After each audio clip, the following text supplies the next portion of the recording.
Hello, I'm Nathan Judah. I'm here with Wolves reporters, Mr. Liam Keane. Liam, Ipswich Town 1, Wolverhampton Wanderers 2. What a turnaround. When they needed it the most, Pablo Sarabia and Jorgen Strand-Larsen, they delivered, baby. Absolutely. Both of them combining for both goals. The first one, Larsen was really well to pluck the ball out of the air, a little one over the top in the box, chips it back into Sarabia's path. There was a little bit of luck. He goes to play Rodrigo Gomez, it pops back into his path, but the finish with his left foot, which we know he's got quality with, was really cute and really smart. And then for the winner, I mean, it's a lovely first time pass from Sarabia into Larsen. He makes a very intelligent striker's run and bundles it over the line. Now, once he got through a little bit of VAR concern, it was pandemonium in that. If you used to say that. God, honestly, mate, I've lost all breath. It was a breathless second half, to be honest, and that way end went mental. They were really good second half, weren't they? Obviously, they needed to come in at half time. Obviously, Vitor Pereira was very close to us in the press box today, but he could have gone into the dressing room. I'm sure he did, and I'm sure there was probably a bit of a hairdryer treatment as well, because they weren't at it with it. They were a bit passive first half. They allowed Ipswich to dictate the pace. They were 1-0 down. They had chances themselves. There was always openings there, but it was a completely different Wolves in that second half. Yeah, this Wolves team were better than Ipswich, but when they weren't quite at the races in that first half, and the crowd was very much in it, it levelled the playing field a little bit. Wolves, I don't think, dealt with the atmosphere that well in the first half. I think they struggled a little bit with the occasion, and after that, in some ways fortunate to get through to half-time just 1-0 down. They did have a few chances, as you say, but I thought Ipswich was certainly the better side going into half-time. But Wolves did exactly what they should have done coming out in the second half, and they killed it as an atmosphere completely. Dominated possession, passed it around the back very nicely, looked after it, and started to create chances. And they should have taken some before that. Aït-Nouri had a massive chance that he should have taken, but they got over the line. Maybe slightly fortunate in the way they did it, but they created two really good goals, had a fantastic second half performance, and are now 12 points clear. I mean, Wolves are almost there, almost over the line. Vitor Pereira talked in the pre-match press conference about mentality, and to show that grit, that determination, that mentality that did in that second half, I don't think that was there 3 months ago, Liam. I really don't. And the job Vitor Pereira has done to turn this around and turn it around in so much style that they're looking towards 40 points. They're looking towards West Ham. They're looking towards Spurs now. They're looking towards Everton. They can start almost. The pressure's off now. They can start playing football and almost. No, the pressure's off, mate. They're fine. Almost. But what a magnificent return! 3 wins and a draw without Matheus Cunha. It's been fabulous, beyond all of our expectations. It really has, and it's based on individuals stepping up. Larsen, again with another goal, has stepped up. Bellegarde, maybe not quite at his best. I didn't think he was bad by any means, but maybe not quite at his best as he has been in recent weeks. But over the course of these 4 games, has been very good. Sarabia off the bench today.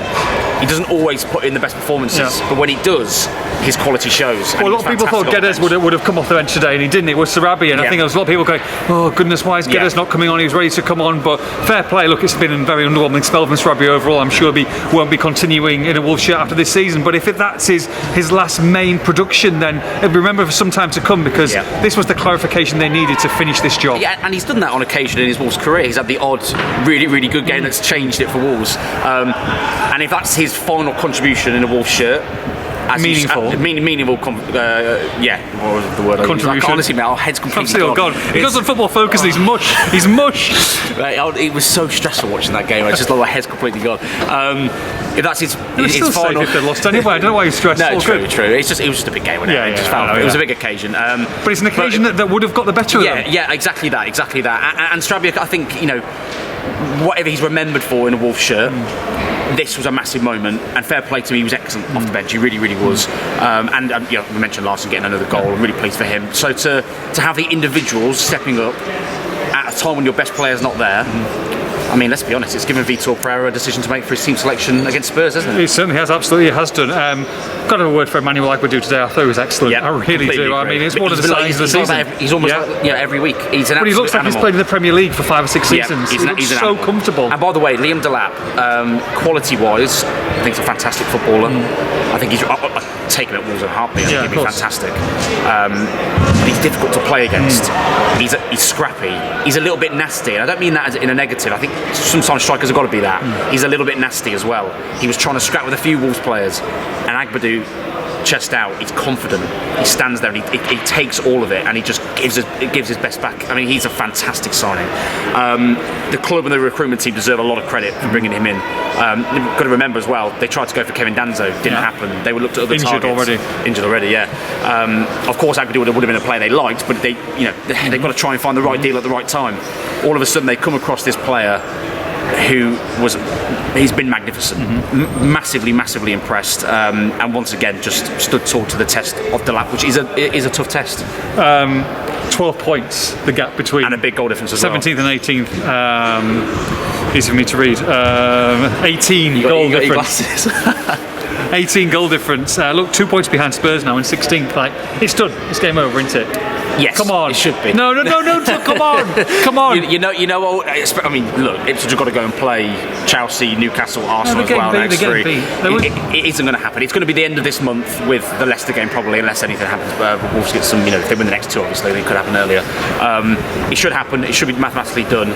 But for Wolves to even be in this position, considering where Vitor Pereira found them in December, is a massive turnaround. It really is. 8 points a need from the last 7 games to get 40 points. Bring it on. Unbelievable, isn't it? They've got Leicester to play as well, who are interesting. Should we take we'll take an Andre selfie as well? Mate, honestly, that's unbelievable. Obviously, I saw Andre taking a selfie with the celebrations. Saw Steve Maley's tweet, and I hadn't seen the broadcast. Obviously, when the goal goes in, we're all tweeting and going. Yeah. So I'm like, this can't be true. I retweeted like, please say this is true. All of a sudden, loads of screenshots, and he's there with the. I said, brilliant. That's brilliant. By the way, I thought he was brilliant again today. That's superb. We both said during the game, I don't know what's quite wrong with him, and I don't mean that in a nasty way, but he's got a bit of bite about him. I like it. A little bit aggressive. He's scrapping with everyone. He's getting booked. Don't do that again. You liked it, didn't you? You liked it, yeah. I didn't mind it, actually. And one final word. And we've said this almost every week as well, but João Gomez I thought was terrific today, particularly in the very, very final few minutes of that game. And Wolves are just trying to see the game out, manage the game. He's so clever with how he looks after the ball. He's so clever with the passes he makes, and he runs himself into the ground. And actually, I said final word. I'm going to do another final word. One more. Marshall Monetzi has had his critics in the last couple of weeks. Maybe not, wholesale, but just the odd little bits here and there. But at the very end of that game there, he is running himself into the ground to get Wolves over the line and try and win the ball back. Now, there are things to improve, but I think he's been a really good signing, and I think he needs to have his flowers a little bit. I think he worked so hard. He's an absolute ox. He's a beast. Yes, there are. Ox is a beast. Thank you. You're a beast. We've lost it. Look, Ipswich have lost it quite a few times. Quality-wise, in terms of that finishing, a couple of little things, there's things to improve. But I think he's done a good job, and he's added something to his team. And I think it was important to mention that. But this Wolves team got over the line today, and it's a massive deal. Yeah, João Gomez superb. Need to get a new contract, don't they? Easy work, mate. Job done. Easy work, light work, heavy work. Anyway, you enjoy. See you later. Ipswich want Wolves to have all the post-match reaction. Make sure you log on to expressandstar.com.